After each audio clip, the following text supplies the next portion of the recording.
So now I'm going to, you guys can just leave that slide up there if you want, but I'm going to talk to you guys a little bit on a heart-to-heart basis here now. And this is not easy for me. I was quietly thinking, when's the last time I actually shared my testimony? Properly, not just in pieces. It's been a while. It's been a while.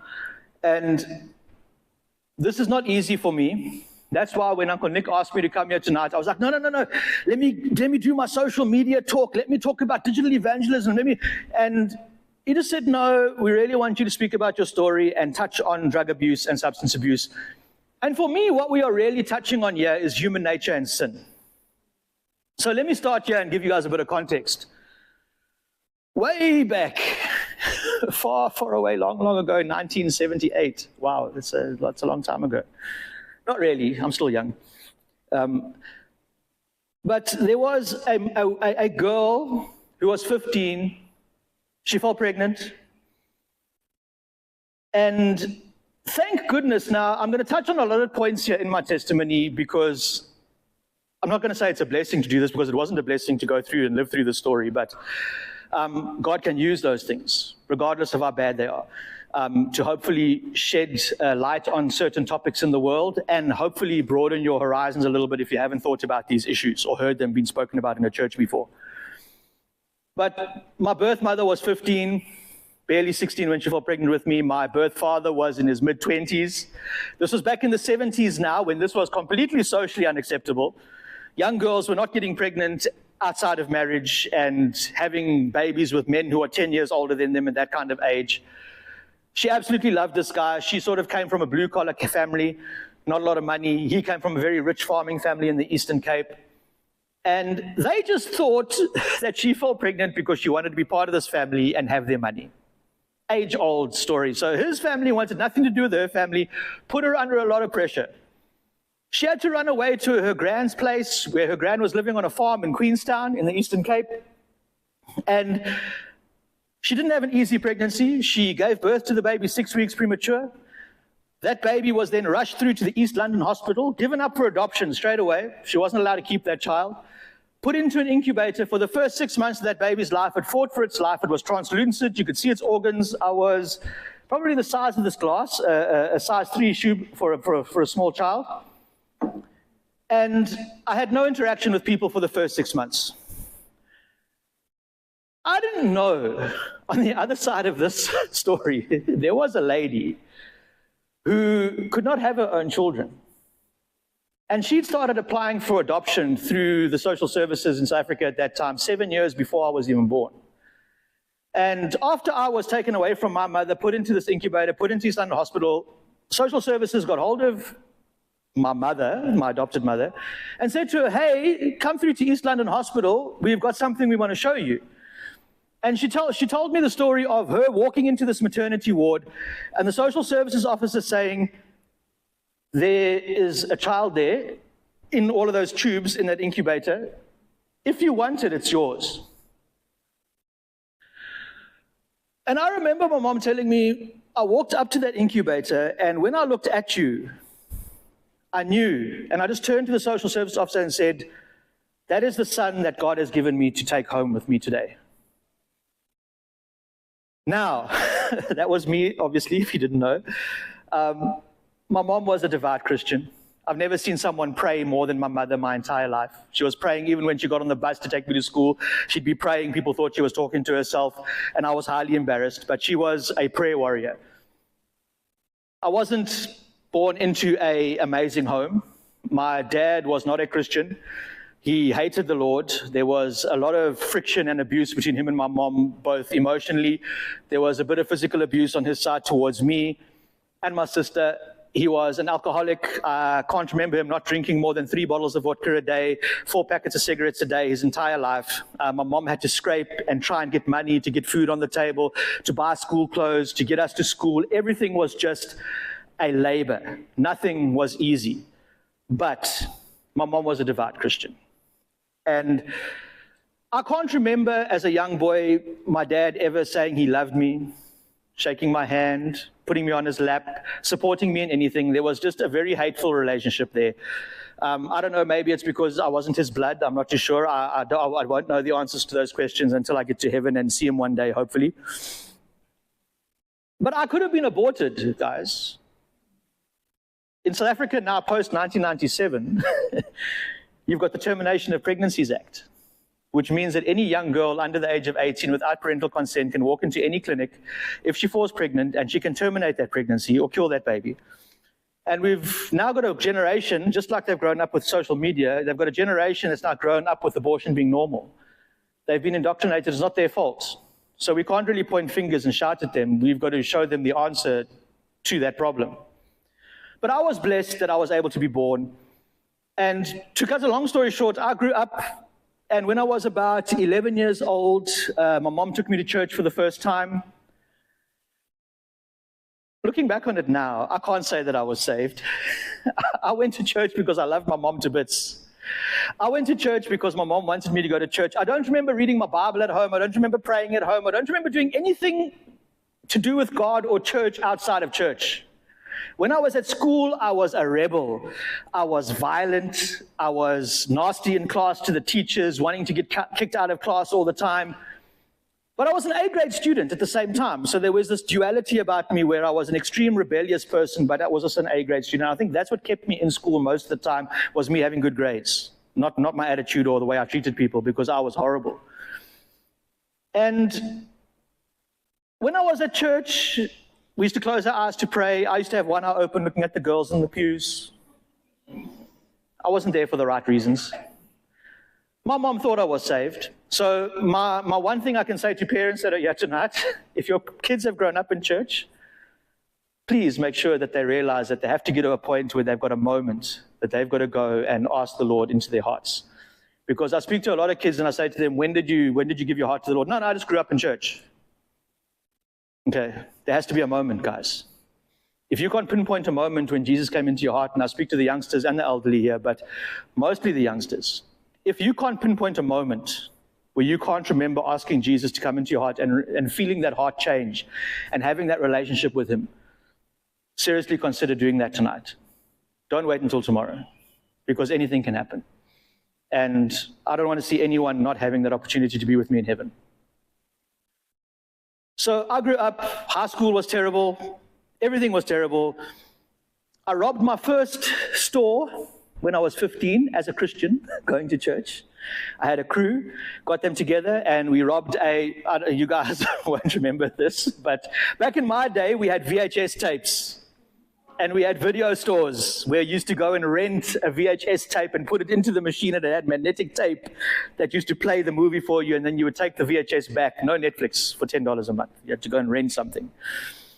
And I remember robbing this video store, and even though I was a Christian, I was drawn to this other world. I always had this thing, even from I think back to my youngest ages, and all I remember is wanting to be this little mafioso.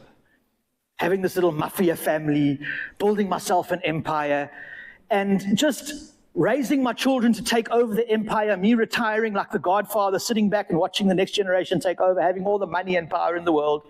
But yet I was going to church. Don't think I was saved. And we cased this joint out. I worked there for a couple of months to get out the lay of the land. Robbed the store. The police still came to our house, asked my mom questions. She said, no, my son was sleeping. He was at home the whole night. Sunday morning, he went to church with us. It wasn't him, could not possibly be. He's going to a Christian school now because the government schools didn't want me anymore. So I had to go to a Christian school because I was such a crazy person. And I got away with it. By the time I was in high school towards my matric years, even though I was going to a Christian school, I had a little crew, and we used to go and rob the varsity students of their mountain bikes. The guys would park their mountain bikes, chain them up, and go into lectures, and we would go past with our chain cutters, cut the bikes up. 5 or 6 of us, we'd each get onto a bike, ride them back to one of our houses, strip the bikes down, and we would then reassemble them with different parts. We would sell a lot of them, and we would keep 1 or 2 of them so that we could ride around on Lani mountain bikes. So my point with these few stories is I didn't have a relationship with God at all. I was going to church doing all the right things for all the right people except for myself. And by the time I finished matric and I was leaving the house to go and study, And I alluded to this earlier when I was praying and I used to keep one eye open looking at the girls. I loved ladies. I really just wanted to have a girlfriend all the time. I wanted to get married. I wanted to have kids. And I loved ladies. They were, I think for most men, it's their Achilles heel. If it's not in a Christian relationship, it becomes a bad thing, not a good thing, especially when you were like me. I used to get involved with all the wrong girls, do all the wrong things from a very young age, even though I was in church. And I eventually got to a point where I was going to a new church. I met this girl. I thought, now this is the one. I'm going to marry this girl. I was praying to God. I've got no relationship with God, guys. I'm a thief during the week. But I'm going to church and I'm praying to God and I'm going, Lord, if this is the one for me, please, I want to marry her. She's the one. I'm pretty sure she is. And she was praying as well. And she went to her mom. She said to her mom, Mom, I want to marry Vaughan. And the mother just said, no chance. No chance. I've asked God and this is not your husband. So I remember getting on my motorbike, driving to their flat, walking into the flat. And I thought the mom was sitting us down to give us their blessing to say, yes, no, you can be with my daughter. And I sat down and the mother said to me, listen, God has said to me that you are not the one for my daughter. I prayed about it and there's something wrong here. I don't feel in my spirit that this is right. And I remember sitting there looking at this lady and going, sorry, hang on. Are we serving the same God here? This is a guy with no relationship with Jesus, guys. Are we serving the same God here? Because I've prayed and God has told me that this girl is for me. How can the God that you serve say that she's not? We're obviously serving different gods. And I got up out of that meeting, walked out in a rage, got on my motorbike, left, and I just remember turning my hand up at God. And I mean, this is the grace sometimes that we are under, guys, because I look back on this now and I think, Lord, if this was Old Testament, you would have struck me with lightning dead, or I would have been like Ananias and Sapphira falling dead on the ground. No more after that. But I remember turning my hand up at God and going, you know what? I'm not denying that you're there. I'm not even saying that I know you, but I know that there is a God. I knew that without a shadow of a doubt, that there was a God. And I said, but I'm choosing not to serve you. I don't want to be pretending to be a Christian on a Sunday anymore. I don't want to be pretending to be anything. I want to go and find the darkest places on the planet, and that's where I want to make my home. You can't be part of that. I'm out of here. It wasn't even a couple of months after that, I was in gym, and two of my mates said to me, hey, now this is the late 90s. They said to me, hey, Vaughan, you've been in church your entire life. You're wet behind the ears. You've never drank. You've never smoked. You've never been clubbing. You've never done nothing. They said, there's this club that's open in Durban, in 330 Point Road, called 330s. It's a rave club. What's a rave club? I was a musician. I played guitar, played drums, played keyboard, used to write music. And they said, no, it's this like doof music. It's all electronic. And I thought, that's not real music. I'm not into that. They said, no, it's the new big thing. It's just brand new. We need to go and have a look at this. I said to them, okay, cool. Now, for you guys to understand this, I'd never been to a club. I'd never drank. I'd never smoked. I'd never done anything. Yes, I'd robbed people, and I'd stolen motorbikes or mountain bikes, and I'd robbed video stores, but I'd never, ever done anything like alcohol or cigarettes or drugs or anything like that, or gone clubbing. We go down to this club, and I remember walking into this club, and I didn't know what was going on. Guys they were so hot that the steam was rising off of their bodies in this club, that everyone was sucking on lollipops. The guys had sunglasses on in the middle of the night. I couldn't understand why. The music was terrible. It was just a goof, goof, goof, goof, goof, all the time. And I was like, what's this guy doing here? He's got these vinyl things and he's scratching and mixing and what. I'm a live musician. I wasn't into this nonsense. I'm standing at the back of the dance floor and I'm minding my own business. I lost my friends. I don't know what happened to them. They went on their own journey there. I'm sitting and drinking my water, like this water over here. Thank you. And I remember not having a good time. I just wanted to go home and I was trying to find my friends. And I was standing and I was looking at all of these people going crazy, massaging each other and doing really weird things that I'd never seen before, and I couldn't understand what was going on. I didn't even know what drugs were, so I couldn't even say they were on drugs. You must understand, that's how green I was, even though I was a thief and did a lot of other things. And I remember I said to you guys I had a weakness for ladies. Obviously, it was going to be a lady that did this. And I remember seeing this girl bop in between all the people on the dance floor, and she was little pigtails, glitter all over her face, nice little outfit. And she came running up to me and she's like, why do you look so sad? And I was like, are you joking? Like, are you serious even? Like, look at this place. I mean, these people are crazy. I don't know what's going on here. This is not even real music. She said, yeah, but doesn't it look like everyone else is having a good time? I'm like, yeah, but at the same time, I don't want to be too horrible to her because like now I'm like, hey, this is quite nice looking. I talked to her a little bit. And she says to me, sorry, can I ask you a question? I said, yeah, sure. She says, what do you do when you've got a headache? When you've got a headache and you need to get rid of the headache and you're not feeling well? I'm like, oh, that's simple. I take a tablet. She says, exactly. You take a tablet. I'm like, yeah, and she pulls out this white tablet and she says, you see this tablet? I said, yeah. She says, this is ecstasy. She says, this is a designer drug. It's got no physical addiction qualities to it. You might get psychologically addicted to it because it's going to make you feel really nice. But this will take away all of the bad things you're feeling tonight and it's going to make you feel really amazing. I said to her, sportsman, gymmer, I don't drink, I'm not into this kind. She says, listen. She said, what have you got to lose?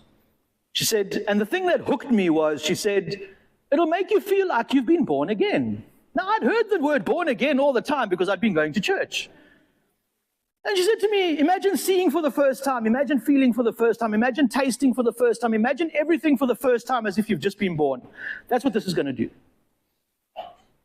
I suppose I don't even have to tell you guys what I did. I took the tablet. 40 minutes later, everything she said came true. Fast forward the story now because I don't like glossing over the craziness that happened. I'm just giving you this first encounter so you can understand how crazy it got after that first encounter. Because it never stays like that.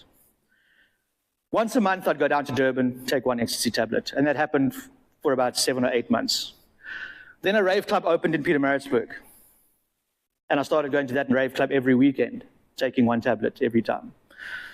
Still doing gym, still playing sports, still studying. I had everything under control.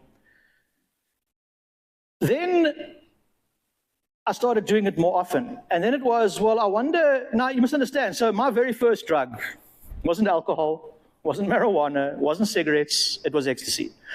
Then I was like, what happens if I do marijuana when I'm on ecstasy? How's that going to feel? Then it was, what is tequila going to be like when I'm on ecstasy? What is smoking cigarettes going to be like? So I started doing everything else to experience what that would be like to make my ecstasy better. This led to an everyday life cycle of me now starting to do everything every single day. I started DJing. And while I was busy DJing, I remember seeing this group of guys.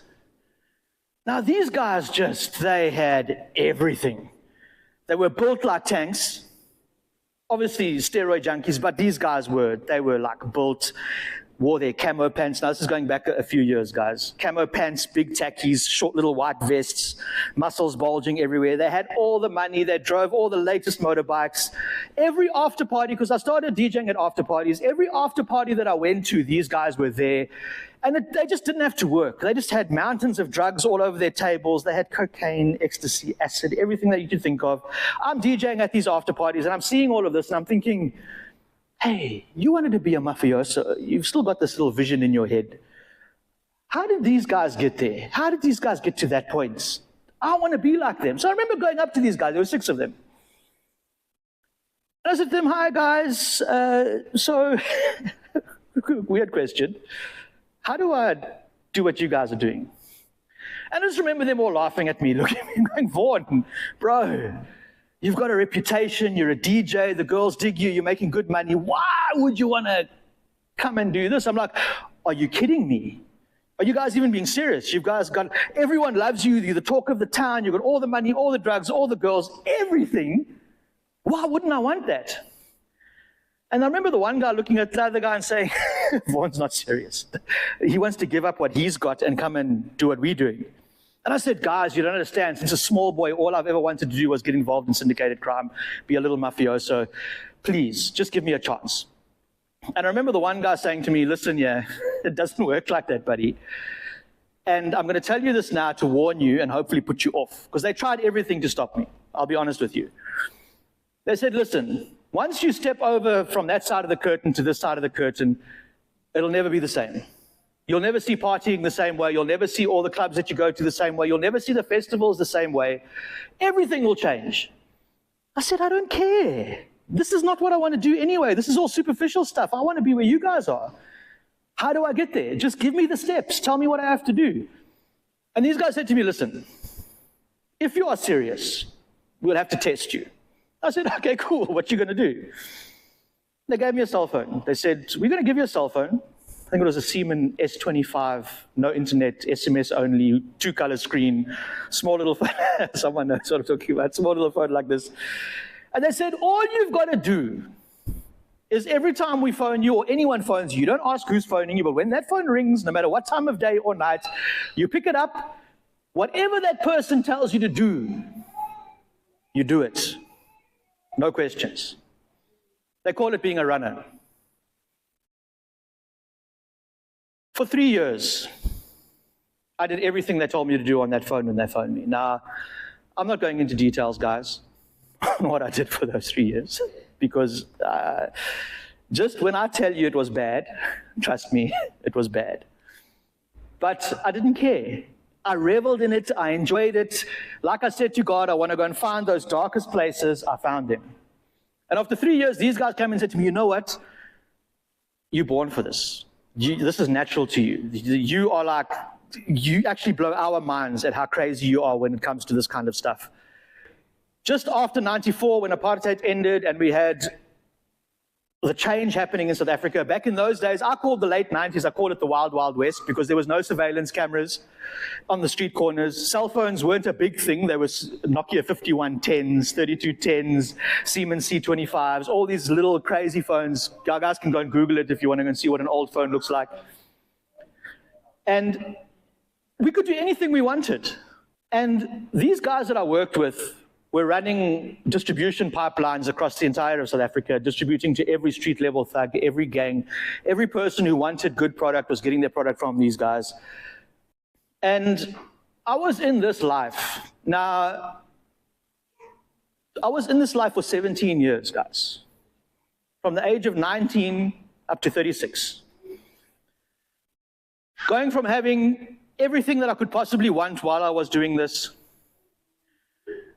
But here's the thing, even in all of this excess that I had, every time I was alone, every time I was left alone by myself, if I have to be honest, that's why when I talk to people who say God doesn't exist, I go, nonsense. You know God exists, because I used to be alone in my darkest times. And when I was utterly alone and didn't have to put on a face for anyone, there was this feeling still with everything that I had. Something's not right. This is not me. It's not what I'm supposed to be doing. I'm not feeling fulfilled. I thought this is what I wanted with my life, but it's not.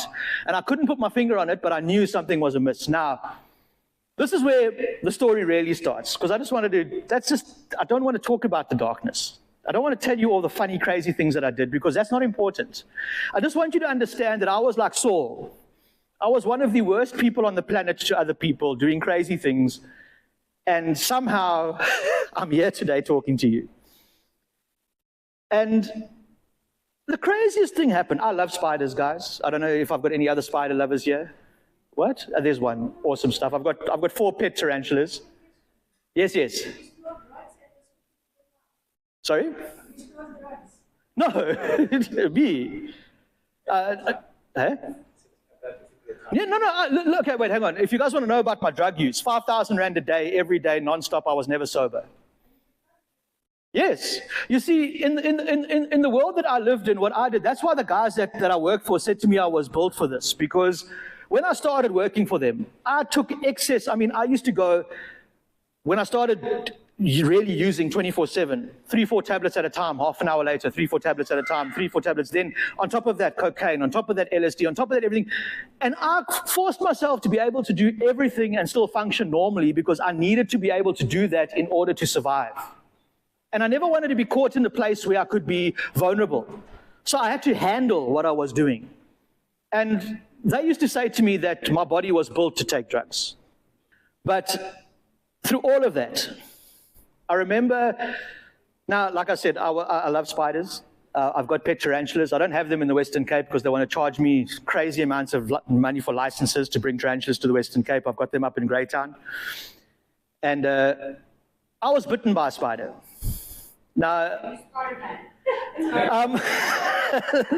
I have been called that in the past.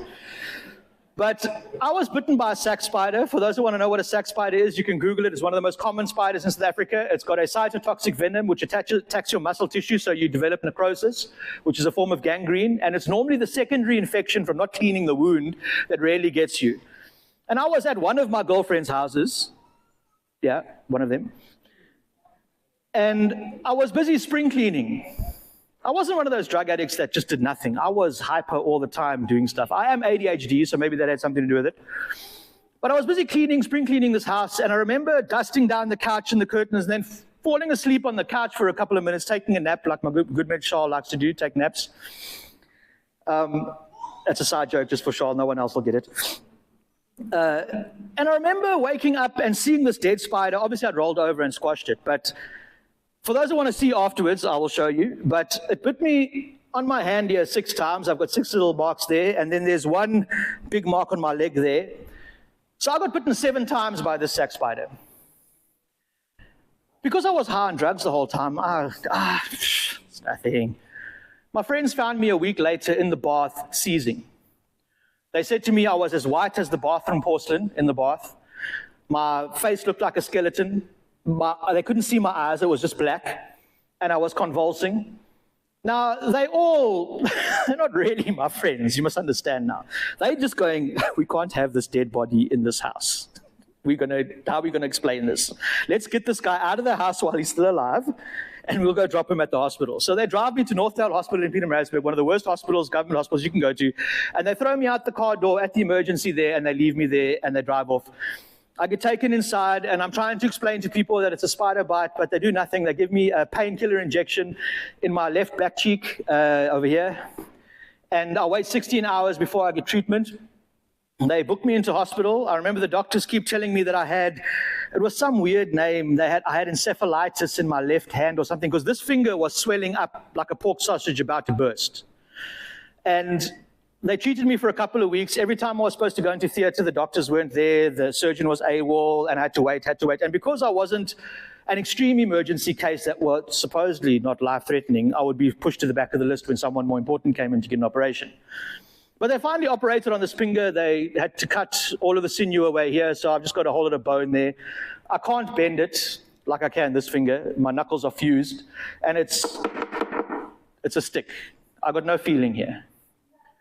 Now, that's just one of my injuries. I mean, while I was in my 17 years of crime, I have had, it's about 17 or 18 car accidents, written off 12 motorbikes.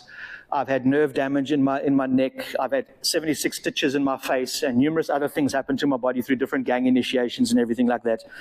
So I'm used to this kind of a thing. So I'm in hospital now with the spider bite. Now, here's the thing that happened, though. Because of the severity of the cytotoxic venom, and the amount of times I was bitten, and it took them such a long time to diagnose me properly because they kept thinking it was something else, I was in and out of hospital for almost 18 months. My immune system shut down, and it wouldn't start up again.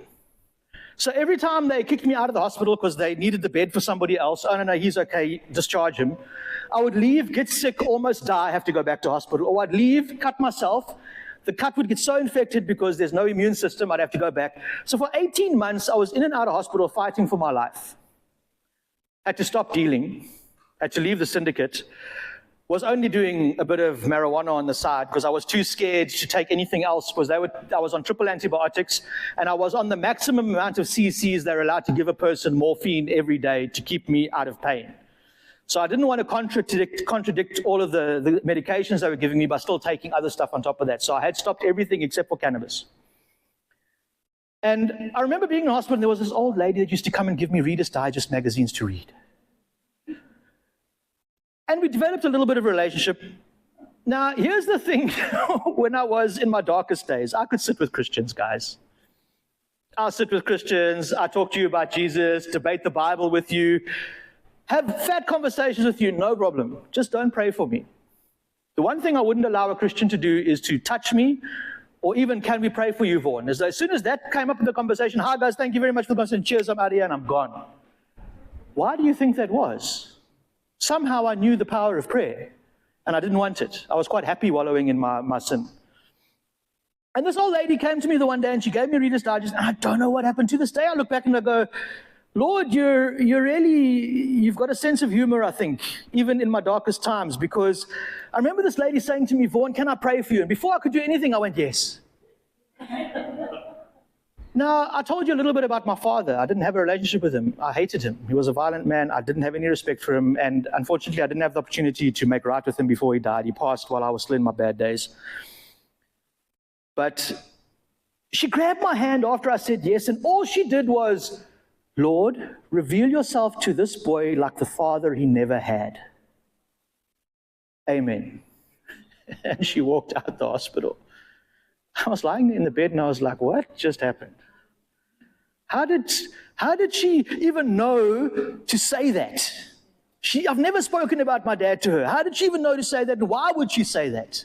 Why? Lord, reveal yourself to me like the father I never had? Really? Needless to say, that wasn't my conversion. I'm stubborn. But I did go to bed that night in the hospital. I don't know, maybe it was the morphine, maybe it wasn't. Depending on who you talk to, they'll say to you, just Vaughan on morphine, that's what he saw. But I saw this black and white movie flash before my eyes that entire night of everything that I'd done wrong. All the people that I'd hurt, all the families I'd destroyed, everything I'd done for those 17 years was like a movie on repeat in my mind. Somehow my conscience had been turned on after not having one for many, many, many years. Got discharged, finally got better, and I wasn't even out of hospital for about 5 or 6 weeks, and my sister phones me and says, your dad's dead, he just died of colon cancer.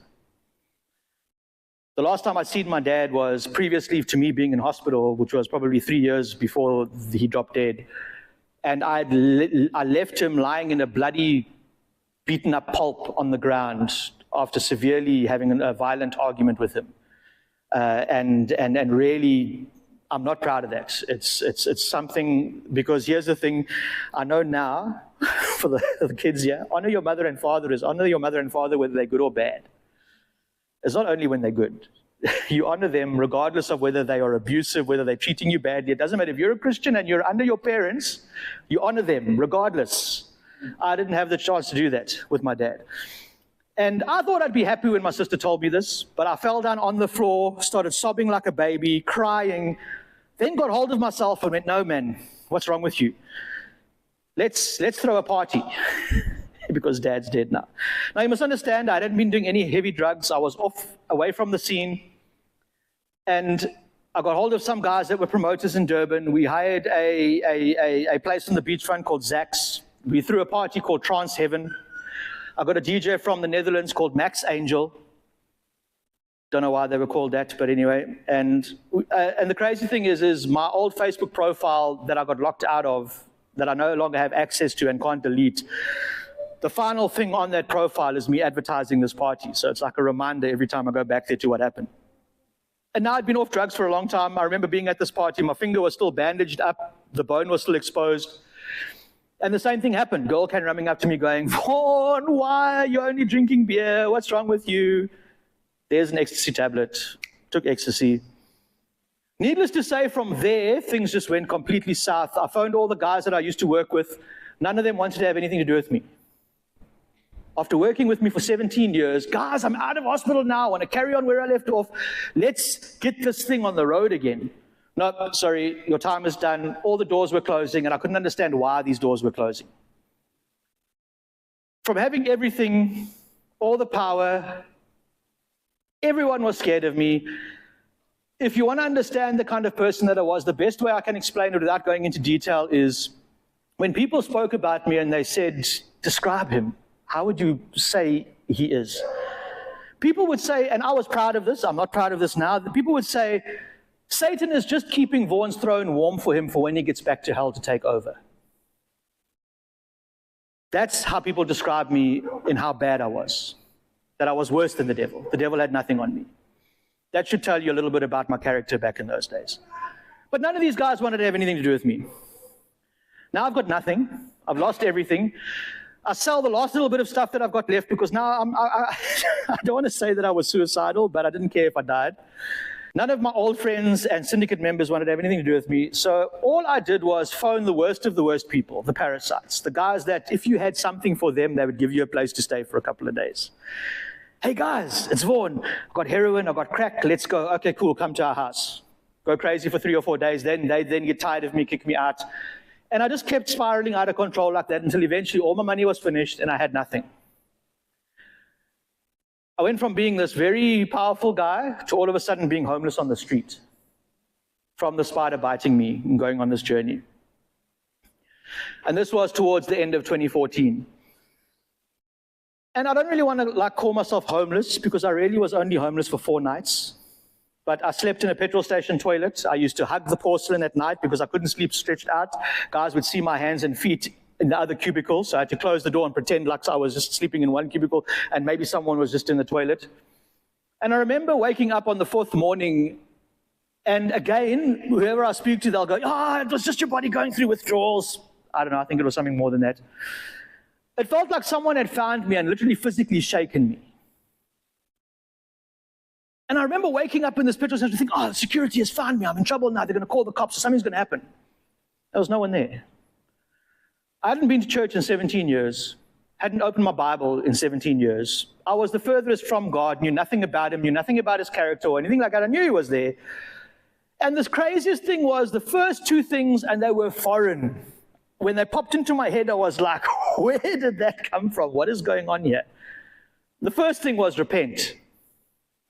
The second thing was confess. And I was like, wait, hang on, you're going dilly, buddy. Something wrong here. Wait, where is this coming from? And I had this crazy feeling like I'd never had before in my life where if I died now, I'm going to hell. I'm going to be separated from my Creator. And I'd never had that kind of a feeling before, because before going to hell was, if I died, I've had people put guns to my head and me grab the gun and say, shoot me, or I'm going to take this gun from you, I'm going to beat you to death with your own pistol. I wasn't scared to die, and I knew I was going to hell. All of a sudden now, I'm scared to die and go to hell. And I had this little thing where if you thought that my grace was sufficient for you and there was mercy, there's from today nothing. If you die now, this is it. You decide now in this petrol station toilet what you want to do. Did I accept Jesus? No. I was like, okay, I need to figure out what this repentance and confession is. And I remember walking out the toilet and I had this little MTN ZTE phone, another little crazy little phone that just has SMS functions. No one knew that I was homeless. No one knew that number. And a lady phoned me from Howick, outside Pietermaritzburg. And the thing is, I worked in hotels for a few years, and I met her. She was a singer at our restaurants. She used to do the tours and sing at all the different hotels during lunchtimes and stuff like that. One of these really, really cool lady. Very hippie, new agey kind of auntie, but really, really cool. I get a phone call from her, and she goes, Vaughan, I hear that you are living in the petrol station toilet and you're homeless. I go, yes. How did you know? Someone saw you sitting outside at the table during the day and you looked really down and out and everything. Somehow they found out that you were homeless and they told me. I'm driving down from Howick now to come and fetch you. I've got a granny flat that you can stay in at my house. I'm going, wait. I get woken up, repent, confess, thinking about how I'm going to die, go to hell, then this happens. Something's going on here. She rocks up in a little Nissan 1400 Champ. I get in the seat, and there's a 6-pack of Black Label and a joint. And I'm like, okay, wait, hang on. I'm pretty sure I'm not supposed to be doing this, but it's fine. Have a joint, have a Black Label, go back to her place. Was there for a couple of days. And I knew that what I was doing was wrong. And I went to her and I said, listen, thank you for everything that you're doing for me, but I can't carry on like this. And she said, what are you talking about? I said, no, I need to find out who God is. And I don't know what happened, but this lady just changed. The next thing, she was screaming at me, if you want to be one of those bigoted Christians who is judging everyone and you think everyone's going to hell and there's only one way to heaven and that's through Jesus, you can't stay on my property anymore. I was like, whoa, okay, I don't know where that came from, but anyway. So now I was getting kicked out from her place. I didn't know what to do. It was close to the end of the year, 2014. I go onto Facebook.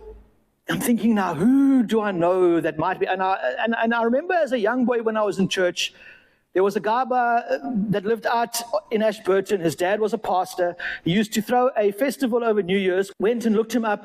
Hey, Grant Nelson, there he is. Okay, let me try and get hold of him. His number was listed on Facebook. I phoned him. Said, Grant, I need help. Vaughan, hey, what, you're still alive? Jeez, I thought you were dead. And I'm like, yeah. Depending on how you look at it, I've been dead for 17 years. But I need help. You're a Christian, your dad's a pastor. No, I can't help you. Wait, but you're a Christian. You're supposed to help me. What's going on here? No, I know who you are. I know what you've been involved in. I'm married, I've got children. I can't have you anywhere near me because I don't want to put my family in danger. I'm like, bro, you're a Christian. Your dad's a pastor. Help me. I've got nowhere to go. I'm going to be kicked out. I need to find out who God is. Okay. You know what? We've got a men's camp coming up just before Christmas. It's for 3 days. You can come with us to the camp. And depending on what happens there, we'll give you a chance. I go to the camp. I sit at the back of all the meetings, smoke cigarettes around the corner, thinking that my attitude is hundreds. After the camp, Grant says to me, bro, you didn't even try. This was terrible. He says, I can't help you anymore. He says, where do you want to go? I said, Grant, I've got nowhere to go. I don't know, where am I supposed to go? Now, you must understand, we are approaching New Year's, end of 2014. It's holiday season. Everyone's got things that they're doing. And he says, I know this lady. She's a Christian psychologist. She's got a halfway house for drug addicts in Pietermaritzburg. Let me take you there. I don't want to go to a halfway house for drug addicts. I'm not a drug addict. I did 5,000 rands worth of drugs a day for 17 years, but I'm not a drug addict. Right. Takes me to this house. I walk in, and while I'm walking up the driveway, there's guys making out over here, guys smoking cigarettes over here. Now, I'm the worst of the worst people, but I'm thinking now, that's not Christian. That's not Christian. Wait, am I even allowed to say that's not Christian? Because I don't even know what Christian is, but something inside of me is going, they shouldn't be acting like that. Get into this lady's house, and no offense to anyone who might be slightly overweight, she wasn't slightly overweight, she was Jabba the Hutt size from Star Wars. She had to be lifted up by 2 people to sit up. She sits up, starts lighting cigarettes. I'm looking at this and I'm thinking, Christian? Okay, but I can't be judgmental. Who am I? I'm the worst person on the planet.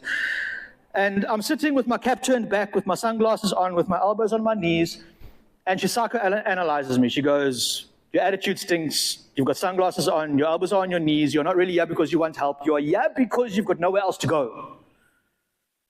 Now, I had a plastic bag with a pair of board shorts and a vest in it, and I was wearing my other set of clothing. That's all I owned. And she says, when you lose that plastic bag, you would have then hit rock bottom. At the moment, you're not at rock bottom yet. I don't know if I can help you. So I said to her, listen, my rock bottom's got nothing to do with this plastic bag. Here's my rock bottom here. I said, I need to change this thing. My heart, there's something wrong here. I'm not worried about this clothing, this plastic bag. You can take it, burn it, whatever you want to do. I said, there's something wrong here. So she calls everyone in, and they all make a circle in this room, and it's typical rehab nonsense. They go around in the circle and tell Vaughan what's wrong with his life. Like, none of these people know me. For those that do know me from the world, they immediately leave the room and they say, we're not saying anything to that guy, because they're still going, hey, this guy might just kill me when he walks out from here. So they start pointing fingers at me and talking nonsense, and I just stood up and I said, you know what? I'm sorry, but you can't help me. Grant, thank you for bringing me. I pick up my bag and I walk out. And I'm walking down New England Road in Pietermaritzburg, and the next thing, car stops next to me and Grant says, get in. I'm like, what now? He's like, get in, this is your last chance. Last chance. So I get in, and we start driving out towards Greytown. I'm thinking, this guy's taking me to one of those weird, crazy rehabs on a farm somewhere where they do labor on the farm and work you like a freaking criminal, and they pretend like they're trying to help you, but it's a big scam. I don't know where I'm going, but we're going there. And I remember pulling through Greytown, going through towards Kranskop, and I remember seeing this factory on the one side. I didn't realize that was the Aquele water factory where they make Aquele. And stops at this boom gate, gets me out the car, and as I get out the car, wheel spins away and he's gone. And I'm like, wow, okay. So this was 31st of December, 2014, New Year's Eve, around 5:30 in the afternoon. So I walk through the security checkpoint, I go into the main reception, and there's a very distinguished elderly black gentleman behind the reception. Can I help you? I'm like, not too sure where I am or what I'm doing here, but I'm looking for help. You're in the wrong reception. I'm like, jeez, what is wrong with these people? I'm just looking for help, and everyone's got such bad attitudes. It's my attitude, not theirs, really. And he says, just walk out this reception, go around the section here, walk down a dirt road, you'll see a cell phone tower. To the left of the cell phone tower, there'll be another little building. You walk in there, there'll be a desk that says SIPSA on it, Concerned Young People of South Africa. And he says, speak to the lady there. Sheesh, okay, I don't know what's wrong with these people, but anyway. So I go down, find this place, walk in. There's a nice lady, Anita, standing there. There's another nice little lady, Auntie Busi. She's standing there, little spectacles on, looks like a teacher. Really, really cool face. And I remember walking in here, and these two ladies just looked at me and went, phew, okay, here comes trouble. Can we help you? And I said, yeah, actually, I don't know if you can help me. I'm actually now, tired of all this nonsense. I just need help. They said, well, what do you need help with? I said, well, I've got an issue, I've got problems, I've been in syndicated crime for 17 years, and, oh, you're a drug addict. No, I'm not a drug addict. What do you mean you're not a drug addict? People come here for help with heroin addiction. I said, no. I said, listen, I did 5,000 rands with the drugs for 17 years. I'm not a drug addict. I could stop anytime I wanted. Sometimes I'd stop for 6 months. Sometimes I'd stop for a year. I was in control of everything. Wasn't an addict. She looks at me and she goes, okay, so if drugs weren't your problem, then what is? What are you doing here? So I said to her, listen, I said, let me just try and explain to you what I'm feeling. I said, like I said in my presentation, drugs are just a symptom. I said, drugs aren't my issue, because I've done a lot worse things than drugs. Trust me, I don't have time for that now, but I can. If I've got a chance to stay here, I will tell you the stories. I need help. I've got a problem here. I need to change my heart, and I don't know how to do that. And I'm just looking for help. She looks at me and she goes, okay, well, I haven't really heard that one before, because most of the guys that come here are kicked out of their communities because they were heroin junkies and they're stealing microwaves and toasters. And I said, no, I was way, way worse than that. But I need help. And I said, I'm not here because I need to go to a drug addiction center. I don't believe in rehabs. I need help, and I don't know if you guys can help me. And she looked at me and she said, you don't know where you are, do you? I said, what is wrong with all this cryptic people talking all nonsense like this? She said, sit down. And I sit down, and she takes my hand and she says, do you know what a mission station is? I said, no, not really. She says, okay, well, this is a mission station. Yes, we help boys with heroin addiction and people with problems, but our main thing is to help you with your relationship with God.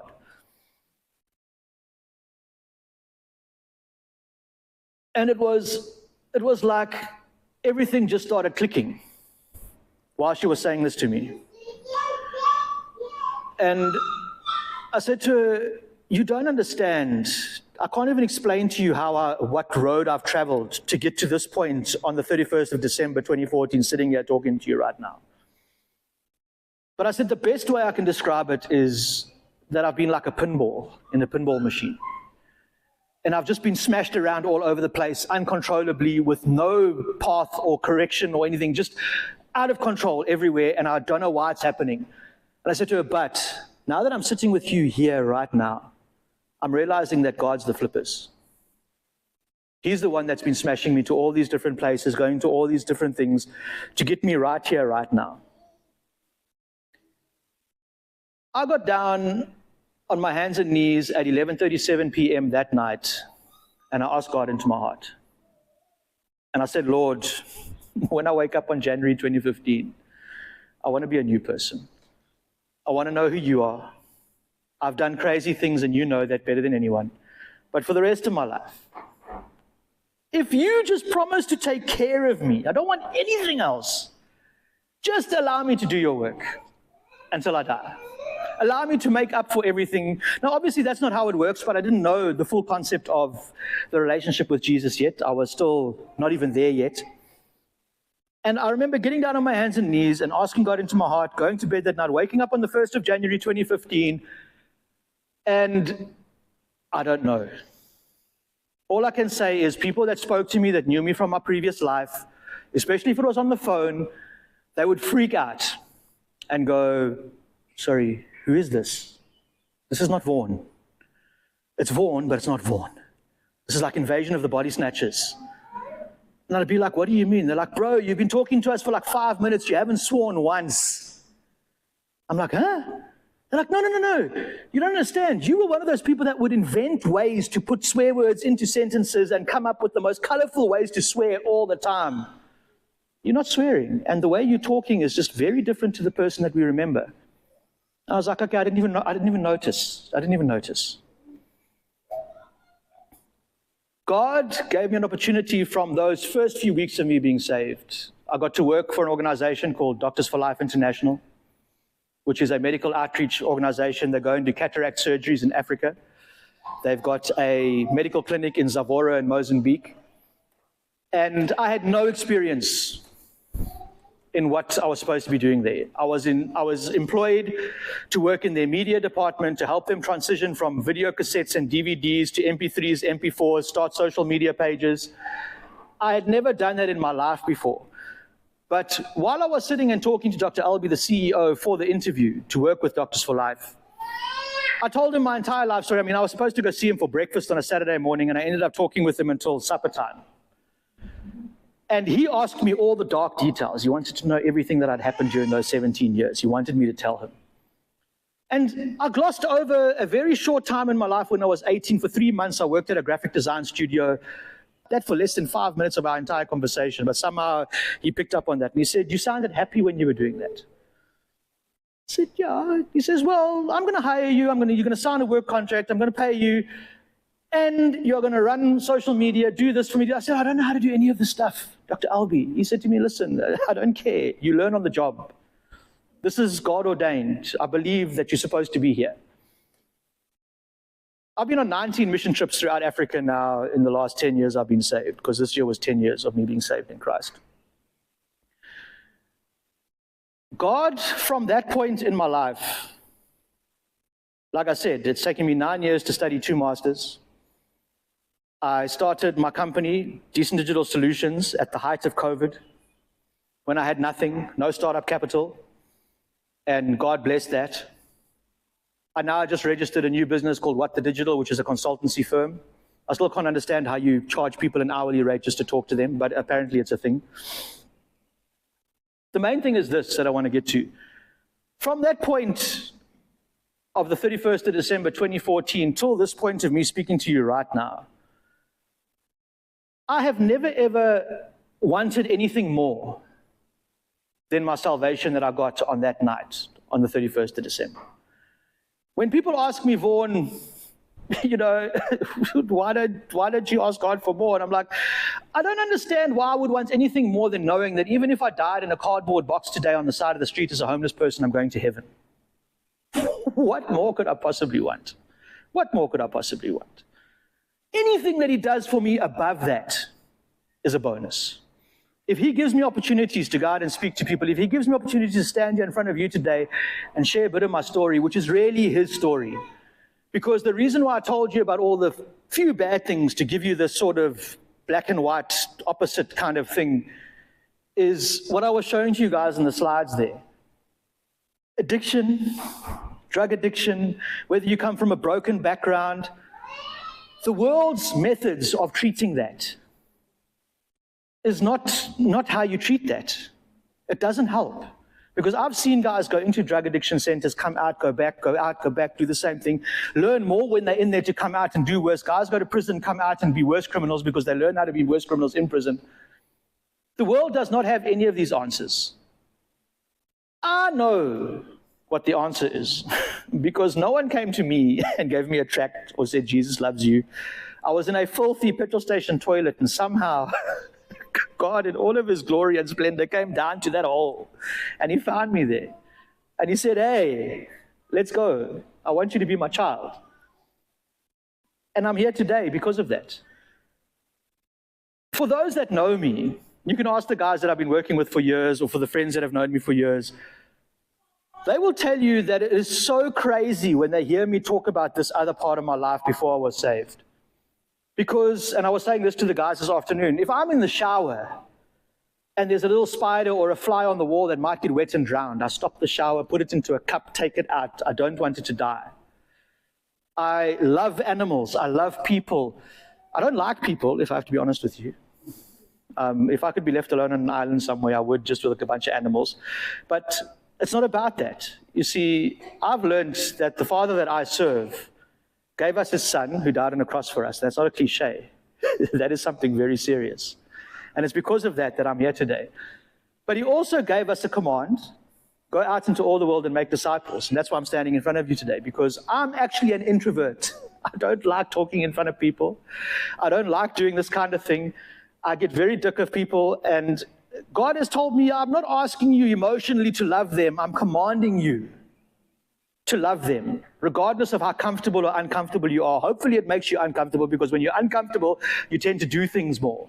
You seize opportunities. When you're comfortable, you lose those opportunities because you're too comfortable. And my story tonight for you guys is this. For all the youngsters that are here, I really, really pray and hope that you have a relationship with Jesus. For the parents that are here who don't have their youngsters here, for the grandparents that are here, make sure you seize an opportunity to speak to your youngsters, because I want them all to know Jesus. I want all of you guys here to know Jesus. I want you guys to experience what I've experienced. And it's not about this amazing story. Because like I said to you before, I sat with a bunch of missionary kids who were third-generation Christians who grew up, did missionary work, studied, got married, had kids, and their kids are now being trained in the way that they should go. And they go to me, Vaughan, my life's been boring. I don't have a story like yours. You don't want a story like mine. You don't. When I hear a person tell me their testimony that, Vaughan, my parents taught me about Jesus. When I was 12, I gave my heart to the Lord, and I've been serving Him faithfully my entire life, and I've never fallen. I look at that, and I get emotional, and I want to cry, because I go, that is an amazing story. Easy for me to fall. Easy to fall. We are built to fall. But to stay the course, like I said earlier, very difficult. And I think you can catch this through what I've been saying to you guys tonight. Your relationship with Jesus, for me, is the most important thing. I mean, I do public speaking. I work with multiple radio stations across the country. I'm involved in some of the biggest things and the smallest things, whether it's community work on an individual level or on a national level. I've done so much, and I can tell you guys so many stories of instances where God has really, really used my obedience. Not used me, just used the fact that I've gone, okay, I'll do it even if I don't feel like doing it. And He's honored that, because I've had opportunities to speak on radio, and some of those opportunities have come even when I didn't want to do them. And I did them anyway, and I gave my testimony on radio about me losing a child to abortion, gave out my WhatsApp number, and I'm glossing through the story just because I want to get to the end. And I didn't feel like doing this radio interview, but I did it anyway. And I didn't feel like giving my WhatsApp number out on radio, and this was 6 years ago.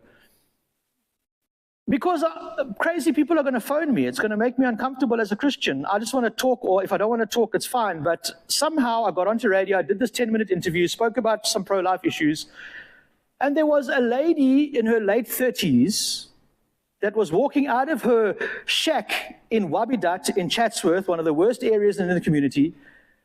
And as she was walking out the door, she was 11 weeks pregnant. She was about 39 then. And 12 weeks is the cutoff time for the Termination of Pregnancies Act in South Africa. So she had to get to the clinic and have her baby terminated. And she just happened to turn on the radio, and it turned on to Good News Community Radio, 93.6 FM in Durban. And she heard this guy talking about being adopted and then losing his child to abortion and then giving out his WhatsApp number. And I didn't want to do that interview that day. I was really not in the mood to be on the phone and talk, but I did it anyway. I was obedient, even with a bad attitude. And she ends up WhatsApping me and saying, please phone me now, I don't have airtime. And I phoned her back and she said, Vaughan, I don't know who you are, but I heard your story. I was walking out the door to go and kill my baby, and I heard your story. I need help. That little girl, I almost said their names. I want to leave their names out of it. But if you guys want to know who she is, you can come and see me afterwards, and I'll show you pictures, because I love this. It's the most amazing thing. And I'll end with this. And I mean, I really want to end with this, because I know you guys have been sitting here a long time. But She phoned me, I phoned her back. She didn't have the abortion, but here's the thing. It didn't stop there, you see, because the first thing that she said to me was, well, who's going to help me? And I said, it's fine. I'll help you. I'll get a group of ladies that I know to help you. And we've been supporting her with her little child. Her little daughter's 5 years older now. She's just about to start going to grade R or grade RR. And that little girl not being aborted has changed her life, changed her family's life, changed all of their lives. But I took ownership of that situation, and I didn't just talk, I actually acted. And for those of you guys that are into church history, you can go back in history to the first 10 generations of the church after Paul died and see how they flipped Rome on its head through just being Christian. Not talking, just acting as Christians should act. And that is what I want to leave you with. We can't just be Christians. If we've got a relationship with Jesus, we're supposed to be acting out our faith Monday to Saturday, not on a Sunday morning only in church. And we don't know what opportunities God's going to use to infect other people with that good news message and change their lives. Not through us being great people, just through us being obedient and letting the Holy Spirit use us to plant a seed and letting that seed grow. And wouldn't it be great if we all got to heaven one day and we just had strangers running up to us and going, you know what?